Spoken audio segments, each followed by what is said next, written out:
রাত তখন প্রায় ৩টে। ঢাকা চট্টগ্রাম হাইওয়ে আজ এক রহস্যময় কুয়াশার চাদরে ঢাকা। সামনের ১০ হাত দূরের রাস্তাও যেন ঝাপসা। অফিসের জরুরি কাজে এই গভীর রাতে আমি চিটাগংয়ের দিকে গাড়ি চালাচ্ছিলাম। চারপাশ একদম নিস্তব্ধ, শুধু মাঝে মাঝে দু একটা লরি প্রচণ্ড গর্জন করে পাশ দিয়ে চলে যাচ্ছিল। কুমিল্লার কাছাকাছি আসতেই হেডলাইটের আলোয় একজনকে দেখতে পেলাম। রাস্তার পাশে দাঁড়িয়ে শীতে কাঁপছেন একজন বৃদ্ধ মানুষ। পরনে একটা পুরনো চাদর, হাতে একটা জরাজীর্ণ চামড়ার ব্যাগ। সাধারণ রাতে আমি কাউকে লিফট দিই না, কিন্তু লোকটার অসহায় মুখটা দেখে মায়া হলো। গাড়ি থামালাম। লোকটা জানালার কাছে এসে ধীর গলায় বললেন, বাবা, আমাকে একটু ১৪ গ্রাম বাজার পর্যন্ত এগিয়ে দেবে? বাসটা নষ্ট হয়ে গেছে, আজ পৌঁছাতে না পারলে বড় বিপদ হয়ে যাবে বাবা। আমি দরজা খুলে দিলাম।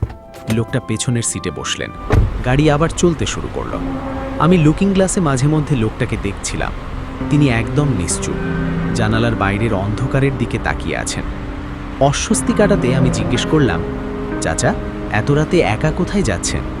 তিনি উত্তর দিলেন, মেয়ের বাড়ি বাবা, অনেকদিন দেখা হয় না, আজ খুব মনে পড়ছিল ওকে, তাই হুট করেই বেরিয়ে পড়লাম। জানি না শেষ পর্যন্ত দেখা হবে কিনা। গাড়ি এগোচ্ছিল। হঠাৎ কুয়াশা আরও ঘন হয়ে এলো। রেডিওতে একটা পুরনো গান বাজছিল। হঠাৎ অদ্ভুত ঝিরঝির শব্দ শুরু হলো। আমি রেডিওর নব ঘোরাতেই যাব, ঠিক তখনই পেছনের সিট থেকে সেই বৃদ্ধ চিৎকার করে উঠলেন, ব্রেক করো আবির, এক্ষুনি ব্রেক করো।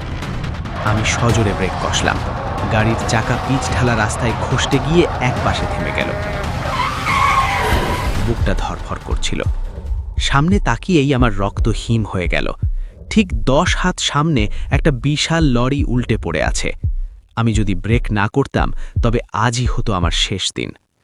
আমি পেছনে ফিরে তাকালাম লোকটাকে ধন্যবাদ দেওয়ার জন্য, কিন্তু পেছনের সিট একদম খালি, দরজাগুলো সব ভেতর থেকে লক করা। লোকটা কোথায় গেল?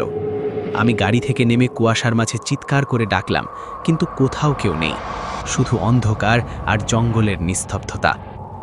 ভয়ে কাঁপতে কাঁপতে আমি ১৪ গ্রাম বাজারে পৌঁছলাম। একটা চায়ের দোকানে ঘটনাটা বলতেই দোকানদার দীর্ঘশ্বাস ফেলে বলল, ভাই, আপনি ভাগ্যবান। ঠিক ১ বছর আগে এই রাতেই ওই জায়গায় একটা বাসের যাত্রী মারা গিয়েছিলেন। সেই বৃদ্ধ আজ আপনাকে বাঁচিয়ে দিলেন। যারা তাকে লিফট দেয় তিনি তাদের বিপদ থেকে রক্ষা করেন। গাড়িতে ফিরে আমি চমকে উঠলাম। পেছনের সিটে পড়ে আছে সেই পুরনো চামড়ার মানিব্যাগ, ভেতরে একটা জরাজীর্ণ ছবি।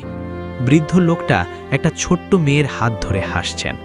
ছবির নিচে লেখা, মা, তোর বাবা আসতে দেরি করে ফেলল, তবে দেখা আমাদের হবেই। বাবা ও মেয়ে, শেষ দেখা।